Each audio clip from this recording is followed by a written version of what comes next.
Holy bombshells, Batman. This is huge. So Laura Loomer has done it again. Out of her Loomered report, exclusive, Judge Engoron has had unethical ex parte communications with Michael Cohen in Trump's civil fraud case. This is huge. If you're new to the show, make sure you subscribe. And go check out my sponsor, MyPillow. That's right, MyPillow.com. Promo code Lumberjack for big savings on towels and everything. But these towels are the greatest. These Sherper, they are so soft, so absorbent. Get them for a Christmas gift. They even come wrapped in a bow, people. All right, let's get to the news here. Newsletter 52 of the Wheatley School Alumni Association, which is operated by Judge Engoron, has revealed that once again, New York State Supreme Court Justice Engoron may have committed multiple acts of misconduct in violation with the New York State Unified Systems judicial conduct, especially Section 100.4, while overseeing Trump's civil fraud trial. Now, we have already covered on this channel, and you can go back, I'll put the Trump playlist at the end, but you can look at all the news we've been covered on Letitia James and Engoron and all of it. It's completely a witch hunt. Okay, everybody's been paid. Even Deutsche Bank came on and said Trump's loans were fine. We would have approved them with half his net worth and so on.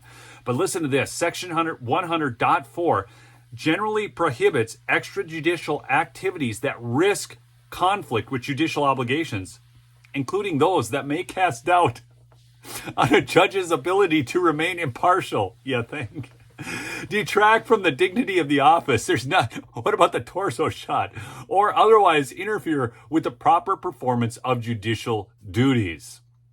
Similarly, Section 100.5, which focuses on judges and candidates for elective judicial office, prohibits political activity except in limited circumstances in order to maintain the impartiality. See, judges are supposed to be impartial, people. You're not supposed to go to court wondering, oh, was this judge appointed by Obama? Was he appointed by Bush? Was he appointed by Trump? Or she appointed by Trump?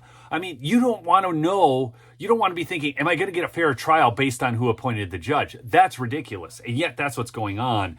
She continues, Little Latita Peekaboo James witch hunt officially commenced in March of 2019. The communist New York Attorney General opened the sham proceedings by serving multiple subpoenas and discovery requests upon the Trump family, President Trump, and many others. So you have to understand this thing was first started way back in 2019. By August of 2020, the Attorney General convinced Engoron to compel the Trump parties to comply with her deposition demands.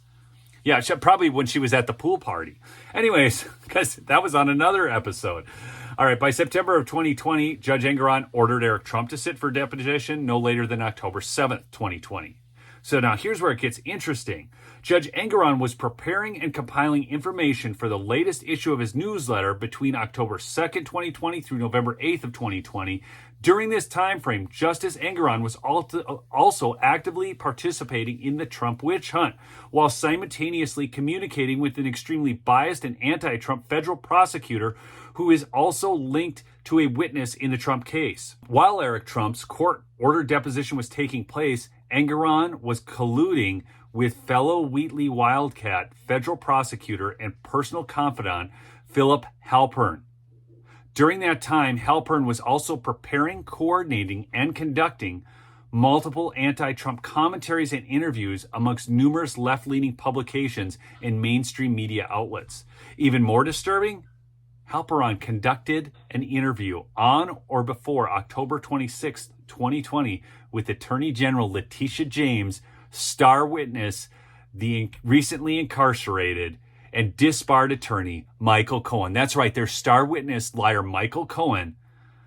Woo, this is getting good. On November 8th of 2020, Engoron published and released issue 52 of the Wheatley Alumni Newsletter. An extensive forensic document analysis of the subject newsletter revealed that on page 12, there's an acknowledgement of a pleasantry from Philip Halpern to New York State Supreme Court Justice Arthur Engoron. Art, thanks for dropping me a line. Although I was not so brazen to believe my article in itself could make a difference, I felt it was important to add my voice to the chorus of citizens concerned about the direction of our country. While Justice Engoron was actively presiding as a judge in President Trump's civil fraud case, Engoron was concurrently dropping a line to an openly biased, radical, leftist federal prosecutor who was potentially acting as a Democrat Party operative, actively attacking President Trump and conducting politically motivated interviews with Michael Cohen, the prosecution's star witness. Could this ex parte communication also qualify as witness tampering and election interference? The following was copied and pasted from page 12 of Newsletter 52. Justice Engoron published the following links and notes. So there's all these links and notes here, okay? Philip Halperin, I won't be working in Attorney General William Barr's Justice Department any longer. The San Diego Union Tribune. Third Justice Department prosecutor publicly denounces Barr, the New York Times, and so on. All these links to these articles and commentaries and interviews that were weaponized for the sole purpose of attacking Donald Trump. We must thoroughly scrutinize the time frame, Laura continues, during Justice Engoron's preparation for the latest issue of his beloved newsletter. Between the dates October 2nd, 2020 through November 8th, 2020, during this time frame, Justice Engoron was also actively engaging in the Trump witch hunt. The judge was simultaneously communicating with an extremely biased anti-Trump federal prosecutor that was in direct contact with multiple leftist and news sources and the Attorney General's star witness. The only objective of every single interview and commentary was to disparage the reputation and credibility of Donald Trump. That's it. So any reasonable person would admit that these relationships amongst the prosecution's star witness and the openly biased judge are highly inappropriate.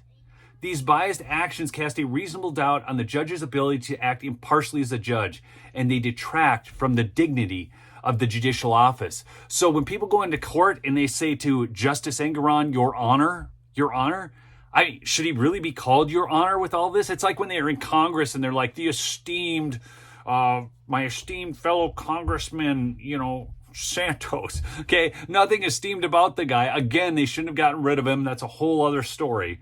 So to avoid both, if you guys don't know what ex parte communications are, this is from fcc.gov. So I went to the government, just to use the government against the government. An ex parte presentation is a communication, written or oral, directed to the merits or outcome of a proceeding that, if written, is not served on all parties of the proceeding, and if oral, is made without giving the parties to the proceeding advance notice and an opportunity for them to be present. None of that was done to Trump's attorneys. They were never notified, never given an opportunity to be present, and they were never made aware of these communications, people. As near as I can tell, that would be in violation of the law. Laura finishes out, every single American deserves to know the contents of Judge Engoron's ex parte communications, including all call logs with Philip Halperin, the former radical leftist federal prosecutor who's directly corresponding with the New York State Supreme Court Justice, and with the prosecution's star witness. How can President Trump receive a fair trial in this blatantly corrupt venue? And the answer is, he can't. All right. Hey, remember, subscribe. You can go check out Laura Loomer. She's got the loomered.com,